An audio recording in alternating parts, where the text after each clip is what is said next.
Hi, my name is Kristen Zuck, and I would like to share with you a little bit about my educational leadership program experience by looking at my ePortfolio. The first thing that I'd like to start with is some information about my goals. And this is the video that I created for that. You can see here on the right, that's my family. This is my husband, Chris, and we have 4 children, and then my parents and my sister.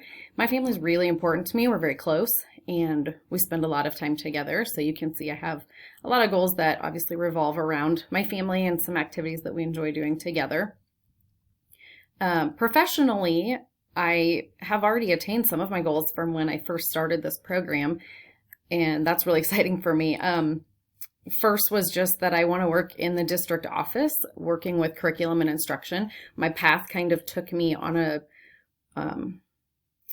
journey where I went from a classroom instructor to being an instructional coach for several years, where I learned that I really enjoy working with adults and just really assisting them and promoting their work in the classroom with their students and supporting them.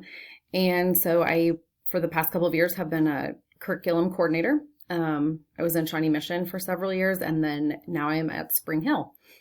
And obviously I'd like to complete and earn my building level leadership license so that I can move forward with these goals. I also want to be a part of a team that lives and promotes positive culture. And I really feel like that's truly what I'm a part of right now. And I really love that. And then I'd also like to go back to school to earn my doctorate, because I do see myself moving into more of a director or assistant director role, because I just really like the big picture approach to things and how everything works together and just what I can do to serve those that are working in the buildings. The next thing I want to share is my leadership philosophy, and this is something I didn't really think that I would need or understood the benefit of, but what's really interesting is we created this early on in the program, and I, more than ever now, having completed the program, believe that all of this is true. All of the things that I really believe about a leader are the same. I believe in honesty and integrity. I think that people can see if you are honest. I also think that communicating a really clear vision, being open about what the direction that you want to go, really helps your school and helps those people that you're leading to know where you're headed. I think also that being really transparent about what's happening and being collaborative is really important too. People feel like they're more valued, they feel more involved. And I am a really, really firm believer that leadership is not a position. It's not just a role that you have. It is not your job just to manage things. While that is part of it, it's really about relationships and inspiring the people that you're leading to follow you. The next thing I really want to share are some of the activities. The annotated bibliography, the reason I want to talk about this for a minute is because it seemed like a very daunting task, and it was time consuming, but I also believe that I got a lot out of this that I did not expect. I am one who likes to read articles, but kind of in a passive manner. I do like to keep up on what's happening currently in the profession. But this kind of guided me to look at different aspects that I don't think that I would have originally, because we were aligning them more to those standards and some very specific pieces.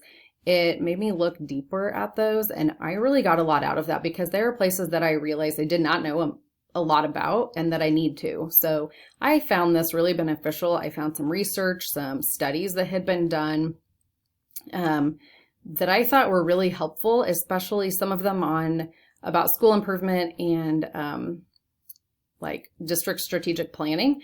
So I have been a part of, from the ground up, of a strategic planning process, and there were even parts that I did not realize or did not know about. So that was really interesting to me.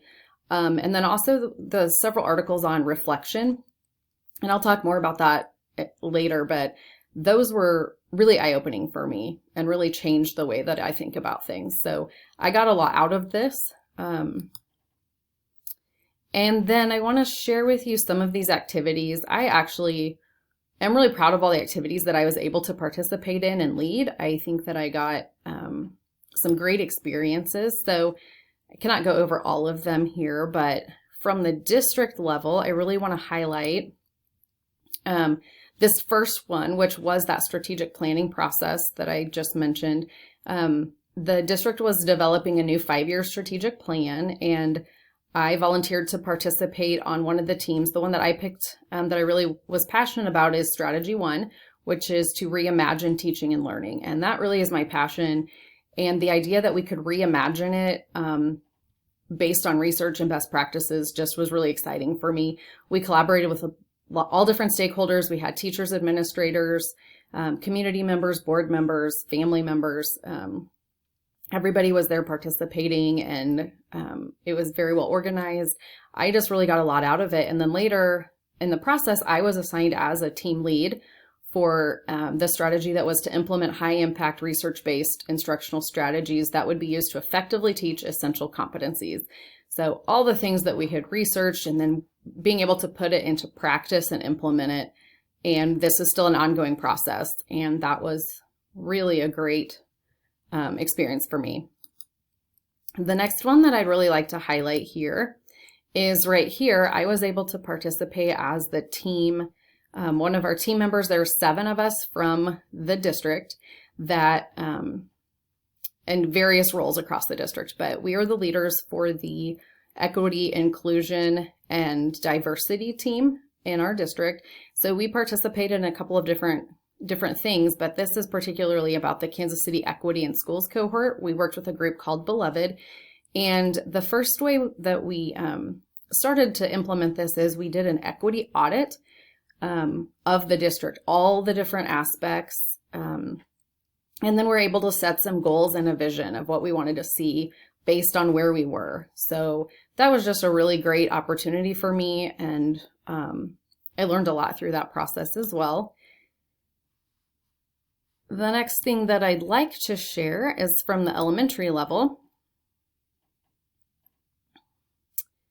And from here, I really want to talk about a couple different things that I was able to participate in. So this one here you can see is during COVID, we did have a virtual school option for students.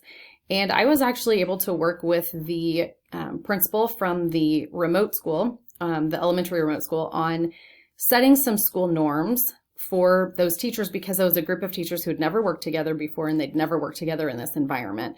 So everything was new, and being able to set guidelines, expectations, and do all of this collaboratively was just a brand new process.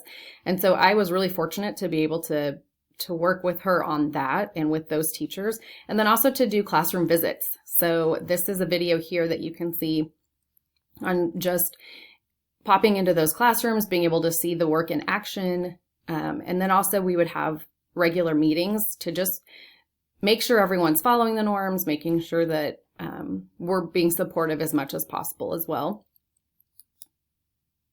This is another elementary activity that I was able to do, and this one actually continued on for quite a long time. This is, I was able to work with some of our less resourced students in the district on some STEM education. And so we started out working with 4th graders and then expanded it to other groups. But just going in and teaching them things about like the engineering design process, making sure that they had access to some different resources. We reached out to community partners and businesses to see if they would be able to support some of this, and they sure did. And then we were able to do things like, you can see there's me right there with my shoes. They used some of their math skills and some design skills to create shoes. And then we had a runway show where everyone was able, we had board members and everything, able to show those off. Down here you can see students use some of their technology and their skills to create a mini golf course, and you can see they entered a competition here. So it was just really great to be able to participate with them and work with them on getting access to some of the resources that they wouldn't have typically had. The last thing I want to highlight here from the elementary is I was able to work with the elementary schools to go through and kind of evaluate the resources. And we used the data and just what it was telling us about where our students needed to grow and then where our resources were weak. And we were able to create a multi-year resourcing plan for them based on that and on just the funding that we have available. And that was actually a really interesting process that I had not completed before. The next thing I want to share with you is from our secondary level. This is where I spent the majority of my time. This is one of the ones that I enjoyed the most. And this is where we went through and put, through the Kansas Star system, we went through, and you can see there's posters here all around the cafeteria, and we had teachers go around and evaluate and decide what they thought we needed to grow in, what they thought we were strong in, and then we used those indicators to create our school improvement plan for the year.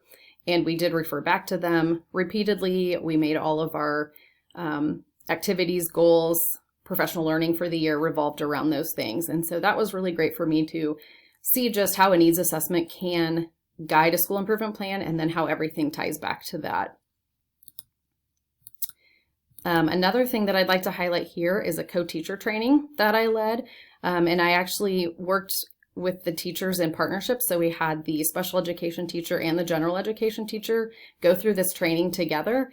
And I found that that really improved practice in the classroom. And that was a great for me to see how that can change practice. Something else that I worked on that I'd like to share is here.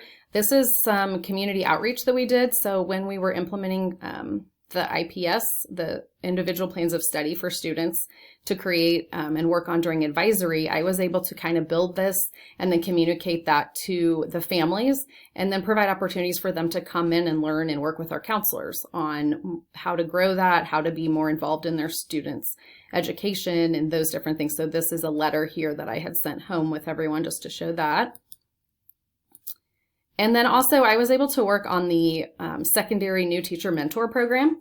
So I was able to put together, kind of using state guidelines, but also putting together what that checklist and what those requirements were for teachers and what opportunities they would have to grow. So here's a tweet that I had sent just showing some different pictures of, we had specialists from the district come in and teach our teachers just how they can use their strategies and how to, just who to reach out to in the school district to work with them. The last thing I want to talk about is the program reflection. So as I was looking back over just where I started and where I ended up, it actually took me a long time to complete this because of just some personal things that happened in my life that I needed to take a break for a little bit. But when I first started, when I was reading about this experience, I envisioned it differently than it was. I thought it would just be kind of I would spend a couple days shadowing a principal, see what they have to do. The hours seemed really overwhelming. I was just not sure how I was going to do everything and get those hours in. And then I realized as I was going about it, that that's not at all how it ended up happening. It ended up being just a really great experience for me. So I was able to really look at those levels a lot deeper. I was able to engage in the experience a lot more than I thought that I would. So even though I did shadow a little bit, it was really more about finding opportunities that I could lead, I could join teams, I could participate. That made the time go very quickly. And it just was it was an incredible experience. Something else that I learned from this experience is that administrators practice all of these standards and do all of those practices all the time.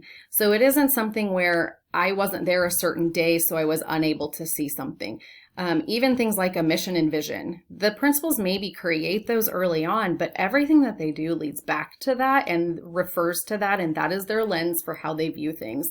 And so it was really great for me to see that that actually is how all of that ties together, and that is how principals just effectively run schools.